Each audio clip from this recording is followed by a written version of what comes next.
G'day everyone, and welcome to another video on the Eyre Peninsula as Sally and I continue our way around the peninsula. This video's got us leaving Smoky Bay and we arrive in Streaky Bay, where we set ourselves up in the island's caravan park. Streaky Bay is a very nice town, very pretty town in fact, and a town that you could spend a lot of time at. Whilst there, we do 3 coastal drives, and all of these drives can be done in a conventional vehicle. You don't need a 4-wheel drive. And we have a look at the sea lion colony.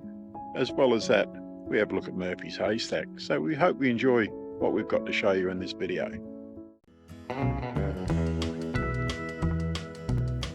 I'm Mick, and this is Sally. Together we've been caravanning Australia since the 1980s, and more recently we started to put the videos together just to show you some of what we see out there. There's a lot to see in Australia, and we hope you enjoy what we have here to show you. You can follow us on our trips via the following social media platforms. Once we're all packed and ready to leave Smoky Bay, we started to make our way down to Streaky Bay. It was at this point in the trip that we're going to decide whether we're going to go to Streaky Bay or stop at Smoky Beach, but the weather forecast wasn't very favourable, or it didn't appear to be very favourable, and for that reason alone, that's why we chose to go to Streaky.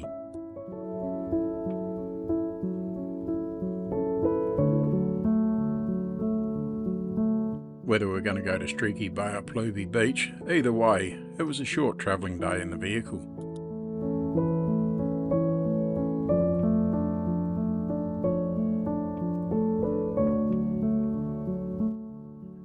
We've stayed at Streaky Bay on more than one occasion before, and every time that we have done that, it's always been in the caravan park down in the town, but for this trip, it was going to be our first trip to the island's caravan park, which is about 5 kilometres out of town.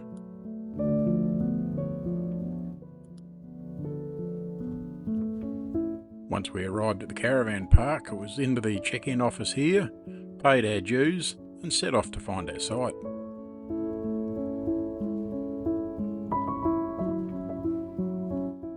We're all set up here at Streaky Bay at the island's caravan park, and we're here for 3 nights at this stage, and a bit overcast and gloomy at the moment, so before any rain starts to fall, we're going to head off on a coastal drive.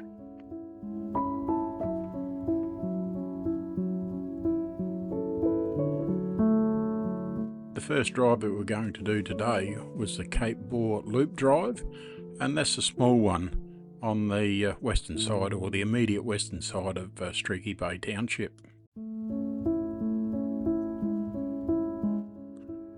With it being a little bit over 50 kilometres to do the entire drive, and that's from the caravan park back to the caravan park, you might think that it'll only take a short period to do that drive, but by the time you stop and look at everything, time soon gets away. Our first point of interest that we turned down to go and have a look at, and that was a beach called Hawley's Beach.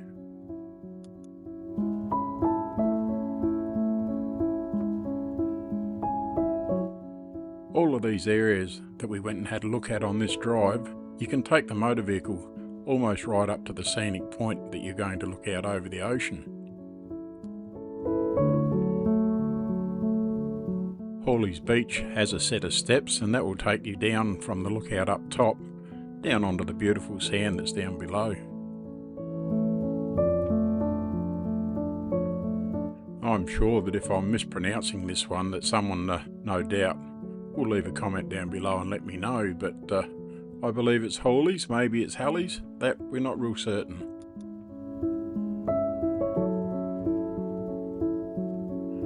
For those that don't want to tackle the stairs, there is a lookout that allows you to look out from the top, and it does offer some very great views.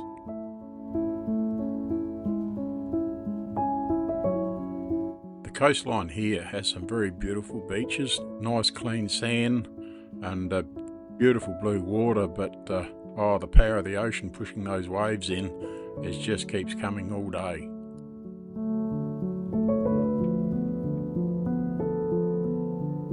Once we conquered going back up to the stairs, it was off to the next point of interest, and that one is the Whistling Rocks and the Blowholes.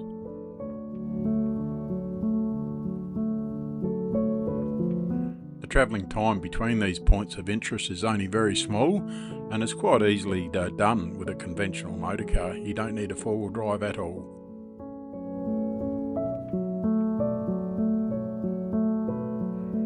There must be a bit of a problem with moving sand out here on the boardwalk, because there is a boardwalk that takes you out to the lookout point here, but because of shifting sand, at times I guess you're not going to be able to take a pram or a wheelchair out there, which is a bit unfortunate.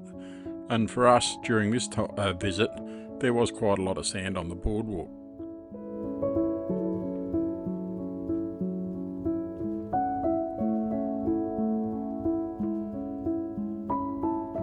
The first of the 2 points of interest out here that we're going to look at in a moment is what they call the blowholes. And if you listen, you can hear the blowing of the air coming up through the holes, and it's only when you get a real big wave that you'll get the water come up as well. And we did see that, but it didn't happen very often, and you'll see it coming up very shortly.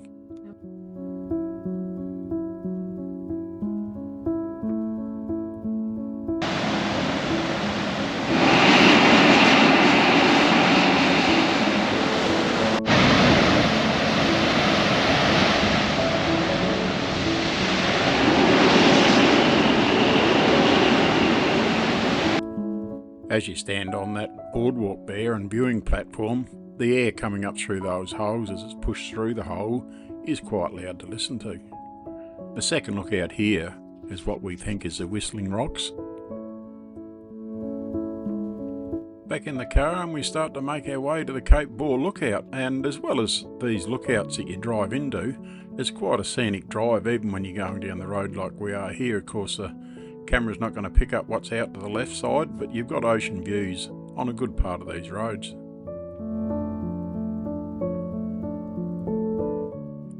There isn't really a dedicated car park for this one, so when we got here we thought we were there, and then we noticed this vehicle parked further out, so we went out to where he was, and it just saved that little bit of a walk.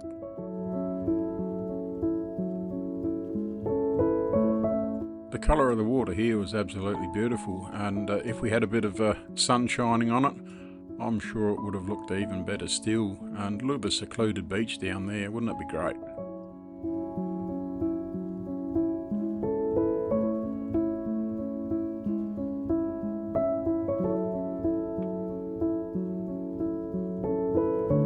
As we're walking along this coastline here on top of the cliff, we were looking out into the water, and there was no less than 3 pods of dolphins out there playing and riding on the waves. It was absolutely beautiful to watch. We could quite easily see the dolphins with our naked eyes, but unfortunately too far out to pick up on camera.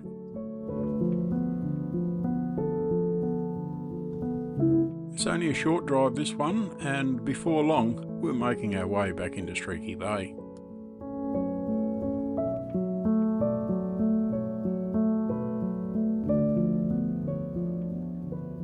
The township of Streaky Bay is a coastal farming community town, and at the same time it's well and truly geared towards tourism.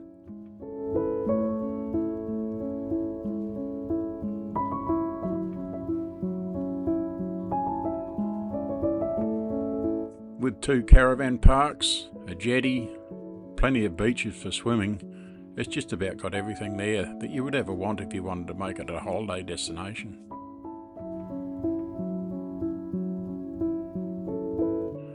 As you drive down the main street of Streaky Bay, you'll see this statue here, and that's a statue of Kieran McAvoy, and he's a 3-time Melbourne Cup winning jockey, and the statue pays tribute to Kieran McAvoy and his family for his achievement within the racing industry. There are several nice eateries within Streaky Bay, and the hotel here is certainly a good one, and we can vouch for that because we sampled some of their whiting one night whilst we were there. It can be a very busy town with caravans moving about all the time.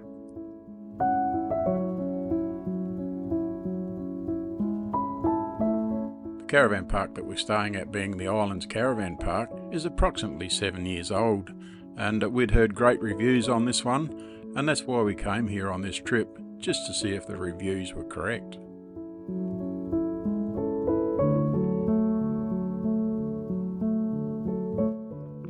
What we had heard, and we certainly liked it once we got here, was the size of each site.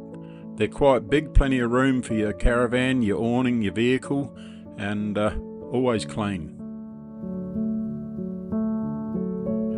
Very similar, of course, to a lot of caravan parks. I guess in a lot of ways they're all the same, but it really makes you wonder when this one was designed, whether it was designed by people that knew caravanners, or they were caravanners themselves, I don't know, but there's not really much there at all that you can really fault with the way it was set up and laid out. The toilet blocks were different in themselves in the way that when you go in there, they weren't a series of cubicles, but a series of en-suites, and it certainly made it user-friendly.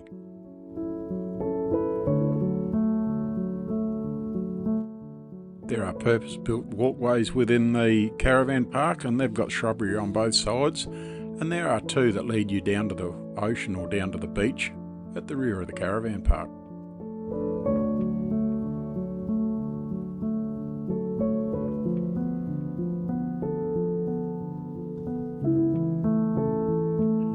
On one occasion whilst I was down there, it was very clean water, and there were a couple of people out walking in the water, and that demonstrated to me that it was shallow water, which would make it very, very safe and enjoyable swimming during those warmer days.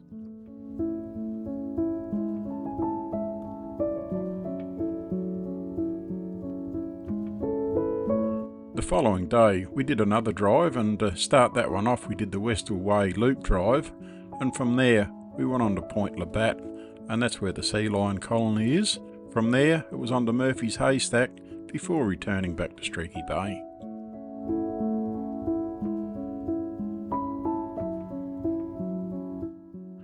The overcast weather wanted to hang around and stay with us, but at least there was no rain coming with it. The first port of call on this one was what they call the High Cliff Lookout, and that gave you beautiful views out over the ocean and very rough conditions out there.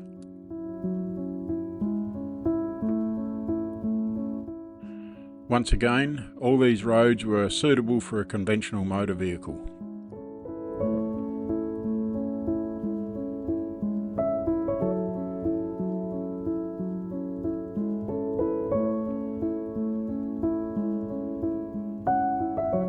South Australia has got to be very lucky with the beautiful coastal views that it's got on offer.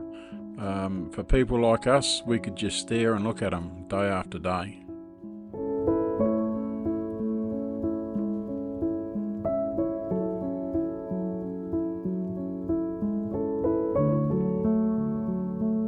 The beach area here, well, it's not really a beach, it really consists of just stone, and we were quite surprised when we got down there at the colour of them. Very pretty, and something that we did not expect.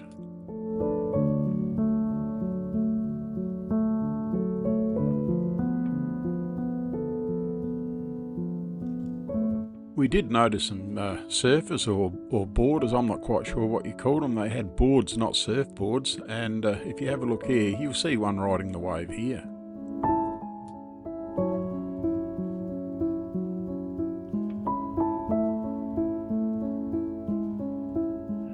You can access the rocks here, and as we walk here, we make our way down to a set of stairs that takes you right down onto the top of the rocks.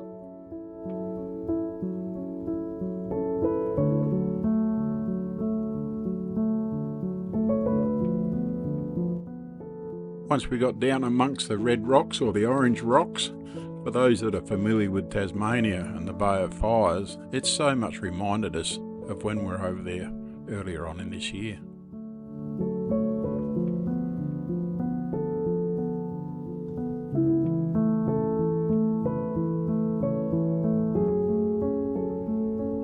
Once we'd finished looking at all the orange rocks, it was time to make our way back to the car park, but first we had to climb all the stairs.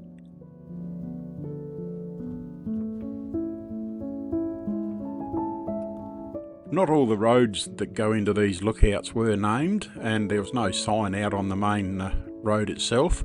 But we went in and had a look, and if you see these roads, don't drive past them. Go in and have a look for yourself, because the views that were on offer from these lookouts were absolutely picturesque.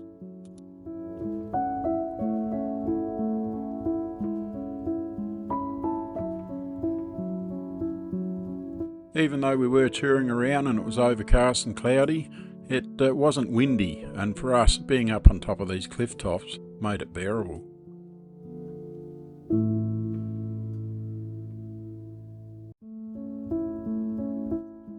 Not all lookouts have stairways that will take you down to the bottom. In fact, you can't get down to the bottom on a lot of them. So as you do walk away from your vehicle to check out a site, you need to be very careful as you walk.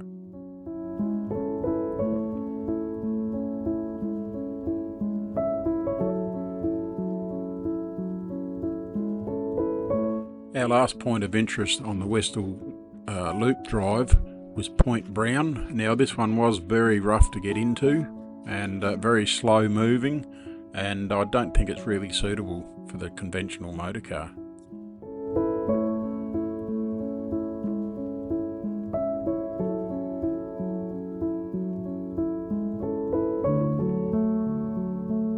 It was quite a lengthy drive to get into this one, and we did wonder whether we were doing the right thing persisting with it, but in the end we were quite glad that we did.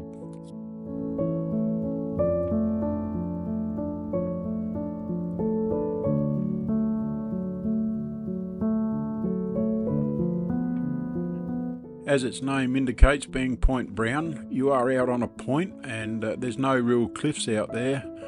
But there's some big waves out there, and the power of the ocean just keep pushing in one wave after the other.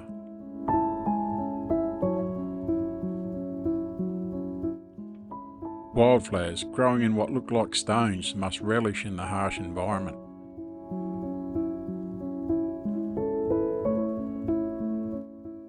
From Point Brown, it was back onto the road, and we started to make our way towards Point Labatt, where we're going to have a look at the sea lions.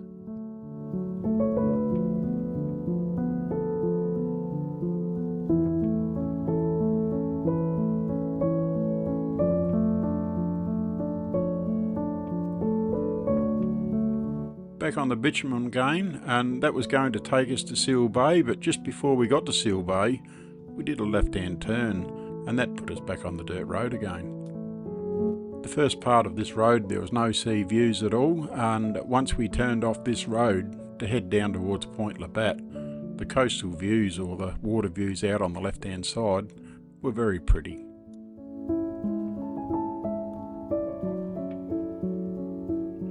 The road going into Point Labatt was quite good, except for the last kilometre, and that was quite rough and corrugated.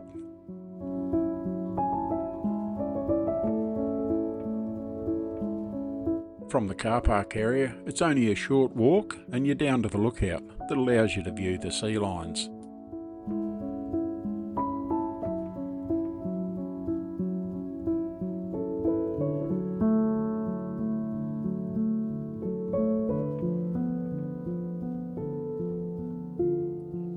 The viewing platform is some 50 metres above the sea lions where they're laying here, and really to get the full benefit you need some binoculars or a telephoto lens so you can have a good look at these fellas as they lay in the sunshine.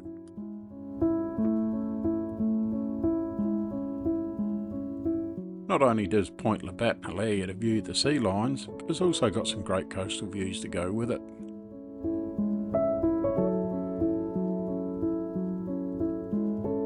We continue today's drive from Point Labatt and start to make our way towards what they call Murphy's Haystacks.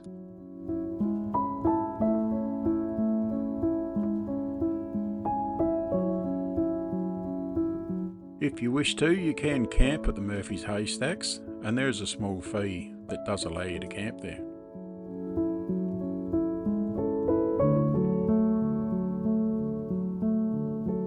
This area is privately owned, and it's a credit to the owner for the facilities that are provided for the travelling public when they come to view the area.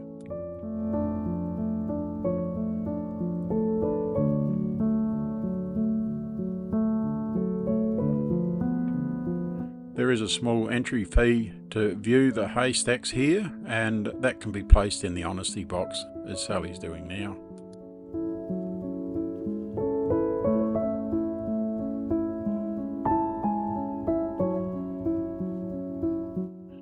Murphy's Haystacks are a type of inselberg, which means island rock, and they got their unusual name when a Scottish agricultural expert saw the formations in the distance and incorrectly informed his travel companions they were haystacks. The owner of the property that the haystacks are on was called Dennis Murphy, so hence they became Murphy's Haystacks.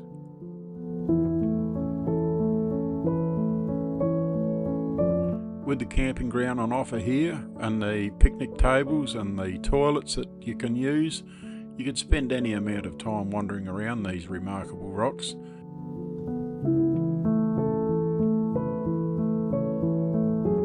It's not until you get up close to these rocks and start to walk around them that you realise how big they are and the beauty that they have to offer. That brings us to the end of this video, and such a beautiful place, Streaky Bay. You could spend any amount of time here and not see it all.